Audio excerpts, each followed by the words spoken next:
Hey guys, it's Goosebumps Completionist, and today I'm bringing you another book versus episode video. And in this installment, we're going to be looking at Attack of the Mutant, book versus episode. Now, for the book, I gave a 3.8 out of 5 stars, which I thought was a pretty average Goosebumps book, but there's something there that has like endless charm about it that kind of clicks on with my nostalgia for it, but it does have a lot of problems that kind of set it back for me. And for the episode, I gave this about a 3.2 out of 5 stars. Kind of similar in terms of the charm, but that mostly has to deal with certain actors and pretty much the final half of part 2. And in my opinion, it has a lot of the same issues as the book, but they're a little more exacerbated here. So, yeah, it might seem like a runaway for one, but in these videos, I do like to compare which I like better, just because I think this is an uncovered topic when people are looking at the Goosebumps show from the 90s and how the show writers were sometimes able to take the source material and kind of tweak it and sometimes make it better or offer a better alternative than the source material, aka the books, were able to provide. Now, this one is going to be a little bit tougher than usual because of how faithful, in a lot of ways, the episode is. There is some mild tweaks. So there will be no aesthetic differences to go over, but like all these other book versus episodes or even short story versus episode videos, I'm going to go over the same criteria as usual. We're going to look at characters, see which one did characters better. We're going to run over atmosphere, which one had better atmosphere. For this, I decided to go with more concept execution. I know I hardly ever go over this, but, or I guess themes or whatever. Sometimes I'll talk about it. I do think that one has a different theme or concept, at least inherently in there, that had potential, while the other kind of gets rid of it. So I guess I'll mention it here. It does play more into the plot, I should say, but not really. So I will mention that here for differences. Then we'll go over, of course, the plot, which one had a better plot, climax, which one had a better climax, and ending, which one I think had the better ending. So with Attack of the Mutant, let's go over the characters now. So let's go over Skipper. Skipper is the main character in both versions you go down into. In the book, Skipper is more of a speculator, comic book fan. He is kind of a poser. He collects comic books because they think they're going to be worth a lot of money in the future, but the only comic he reads is the Masked Mutant comic, and he spends the book pretty much putting down his friends like Wilson and Libby, who I'll go over in a minute, who are kind of stark contrasts to Skipper and how they collect or, I guess, read comics or whatever. And Skipper is kind of a mild gatekeeper, and he's not all that likable, but he is still kind of relatable. You know what I mean? He's in that weird, middle ground of characters where he's kind of like a mild anti-hero, but not really. As in the episode, Skipper's a little more likable. He's a comic book fan. He's a diehard reader of the Masked Mutant comics, and he's played up a little more sympathetic, let's just say. If I had a preference for Skipper, honestly, I think there's more of a morality lesson he could learn in the book as compared to the episode, but as is, I'm going to give the edge to Skipper in the episode. I think not having that gatekeeping element and that mild,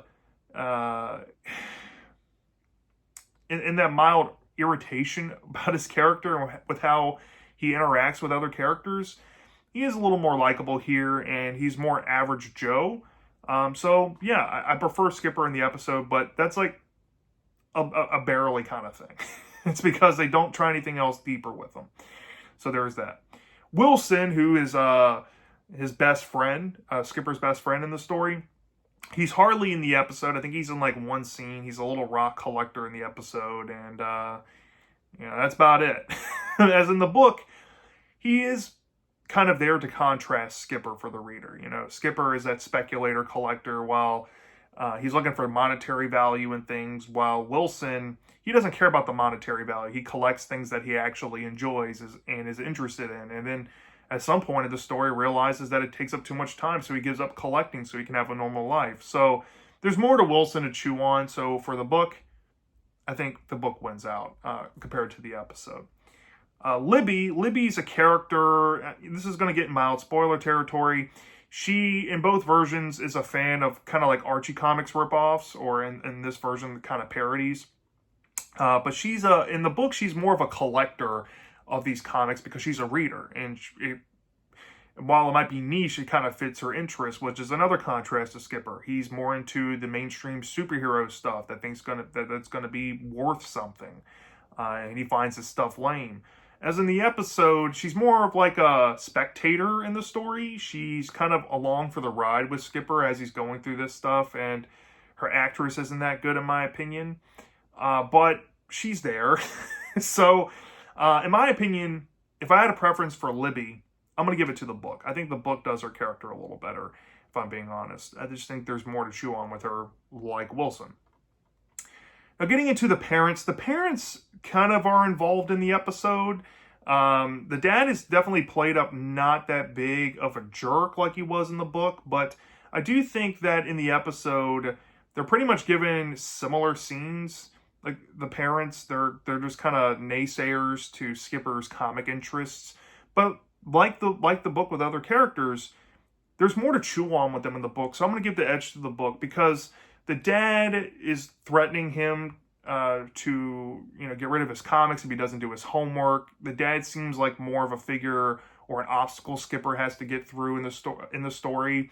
As in the episode, he's just kind of a doormat and can be walked all over. So with that being said, the parents, mom and dad both, I like better in the book. There is a character kind of mentioned but omitted, the creator of the Masked Mutant comic, which is a play on the artist Jim Steranko from Marvel. You might recognize the name, but here it's Jimmy Starenko, and because he's mentioned in the book and kind of built on a little bit, he by default goes to the book. But I kind of wish in either version he was built on. So there's that.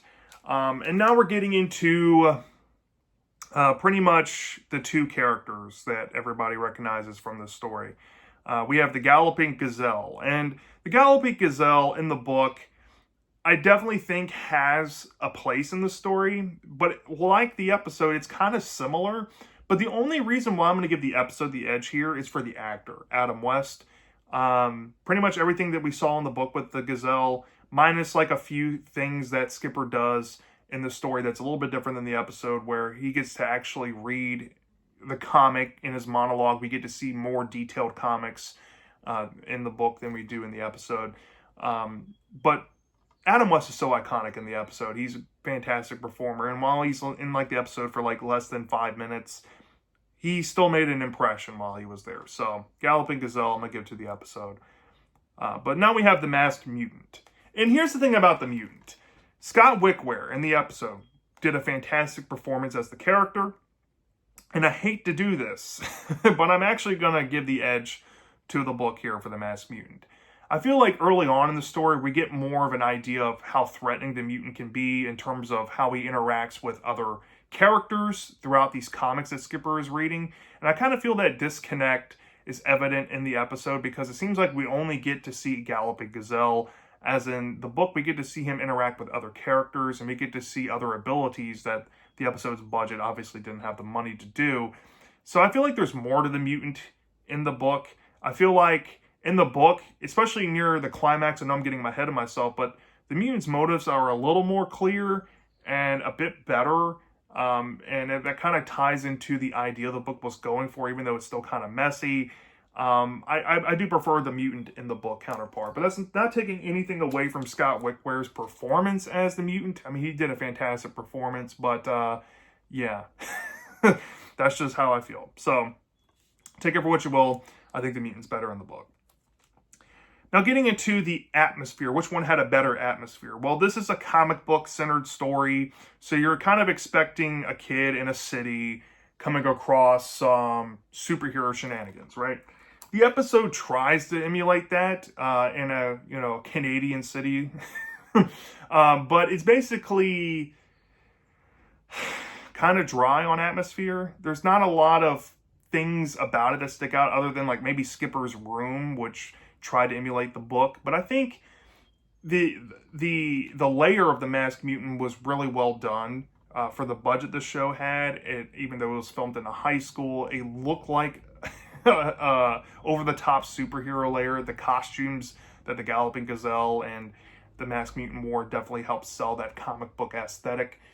But in terms of the book, I feel like the book had a little more going on in terms of atmosphere. It has basically everything that the episode does, just without the visual element. So, but I think there is a little more there in terms of like the prowess and the writing. Even though there's very minimal there, it's not much atmosphere in terms of that, but it is kind of there.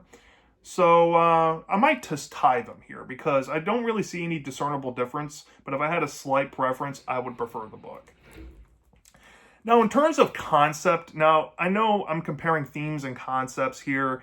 I think the book had a theme and concept kind of centered around initially speculation in the 90s and how kids and a lot of comic book people would just buy up comics. They stopped reading them because they started seeing monetary value in them. And Skipper kind of has that compulsion to him. And you would think that would play more into the story, but it never really does. But if there was any themes to kind of peel back, it is the kind of similar vein as, you know, I failed to mention this in my book review nor in my episode review, but there is this underlying current of going on of kind of like idolizing things that you don't know. And you kind of can compare this to people nowadays who follow celebrities on social media and they think they know everything in their lives and they unabashedly love them, but they don't know what's going on behind closed doors. They don't know how these things really operate. You only know what they front to people in the social limelight. So with that being said, there is some mild parallels with that with Skipper in the book. Where he kind of idolizes Jim Steranko's creation and his art and the character of the Masked Mutant, but when it comes down to interacting with the Masked Mutant, it's kind of like a culture shock for him. So that is there.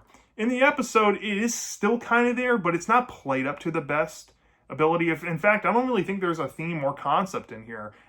It's just things happen to the main character. So if I had a preference, I'm definitely going to give it to the book here. I think the book is just better on that, wholesale. Even though it has a lot of problems and a lot of missed opportunities, it's there. Now, in terms of plot, I'm not going to even beat around the bush. These are basically the same identical plot, wholesale.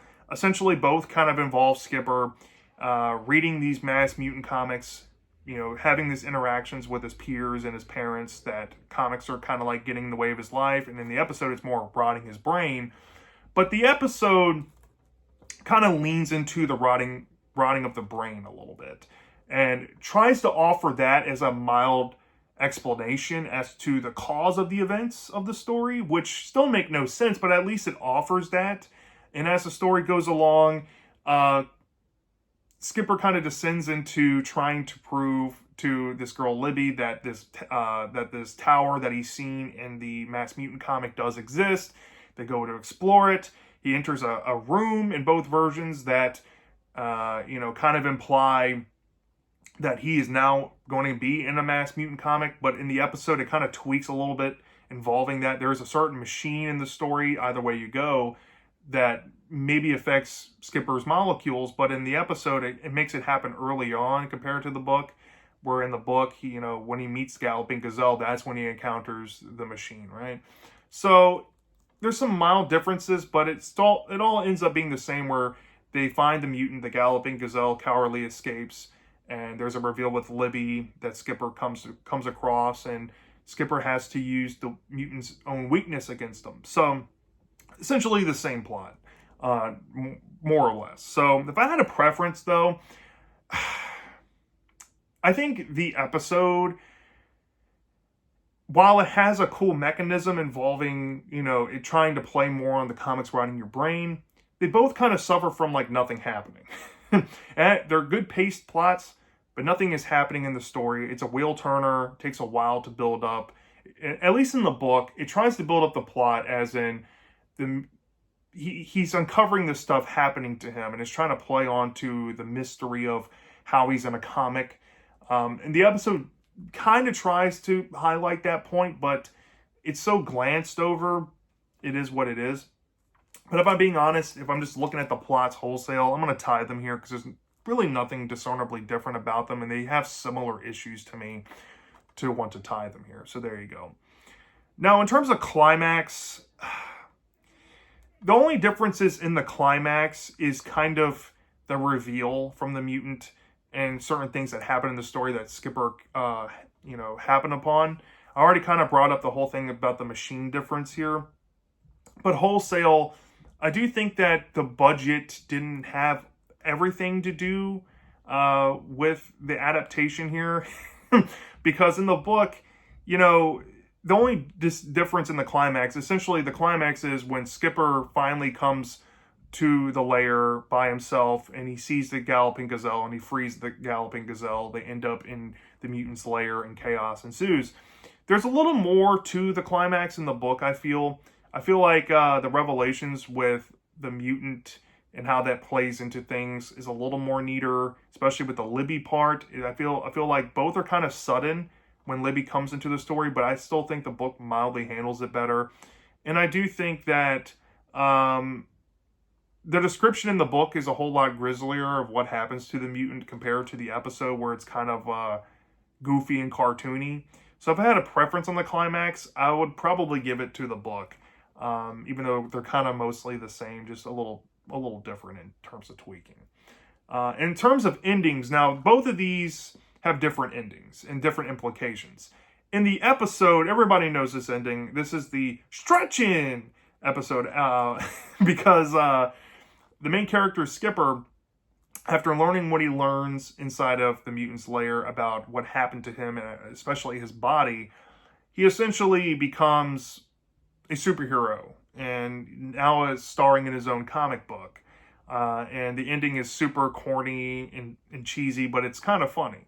As in the book, there is that revelation that he has that something might have happened to his body, but in the ending of the book, it's kind of played up for more horror, where like he cuts his hand and his mom is looking at it and it looks like he's bleeding ink or something, which is kind of creepy, if I'm not gonna lie. They're both played up for different reasons. One is played up for that, send it home in a cheesy, goofy way. One of them's trying to play up more into the ambiguity of what's going to happen next. And I feel like, in terms of like horror, I prefer the book. But in terms of like iconicness to me, the episode sticks out more for that reason. And I love them both for different reasons, don't get me wrong. But if I had a preference for ending, I might give it to the episode just because it's goofy and it's fun. But I still really enjoy the book's ending nonetheless. So with that being said, which one do I think is superior? Attack of the Mutants book or the episode? I've already run down the strengths of the episode. I think the Galloping Gazelle and Skipper, in terms of characters, are better. I think the episode does have a mild thing to the plot that I prefer over the book, but I still think the book's plot's a little bit better. And I do think that the episode has the better ending, or at least my more preferred ending. But everything else I think is done better in the book, especially when we're looking at the rest of the characters mostly. The concept itself is a little bit better. I think the atmosphere is a bit better in the book as well. And they're kind of even on plot, but the climax is a little more neater, and it's tied up a little bit better and a little more grislier. And because of those things, I think while the points might be kind of far apart because the book's a 3.8 and the episode's a 3.2, they're very similar in a lot of ways. But one thing that I think puts this where I'm going to put this is the visual medium of the episode, kind of just showcasing on screen the ailments of the book. And the fact that the episode didn't try to fix a lot of these ailments, I think sets it back a little further. It could have tried to divert from that and differentiate a little more, but it just didn't do it. And the book at least had, it was a short and sweet 117-page book, some decent prose and some monologue going on. But there's also some more things going on in terms of the mutant and kind of establishing a threat. As in the episode, he's kind of over the top and cartoonish for the sake of it. So there's more ailments here that I didn't cover, but wholesale, there's more problems with the episode than the book, in my opinion. So if I had a preference, I'm going to give the edge to the book. And the book wins by a hair and a half, maybe 2 hairs. And I think it comes down to where it counts. There's just more potential in the story with the book, as in the episode. It's definitely a condensed, attempted streamline of the book, but you kind of cut out some of the things that really did work in the book, and you kind of made them worse. Even though, like I said, the final half of part 2 is really good, and probably the best part about this episode. It does not save the monotony that part 1 had to go through, because it didn't try to fix the monotony the book had for the first 75 pages. So there you go. And that's really what it comes down to. But I totally understand if you love both of these, or maybe you prefer the episode for being, I guess, more streamlined, and you can watch it in 42 minutes rather than sitting down and trying to spend an hour or 2 reading the book. I get it. But just for me personally, I think the book is a better product here. Some people might agree, some people might disagree, but that's just how I feel. So yeah, that's my thoughts on Attack of the Mutant. Let me know down in the comment section, which one do you prefer? Do you prefer the book or the episode? Or do you love them both and have them tied? I'm dying to know. And I'll see you next time.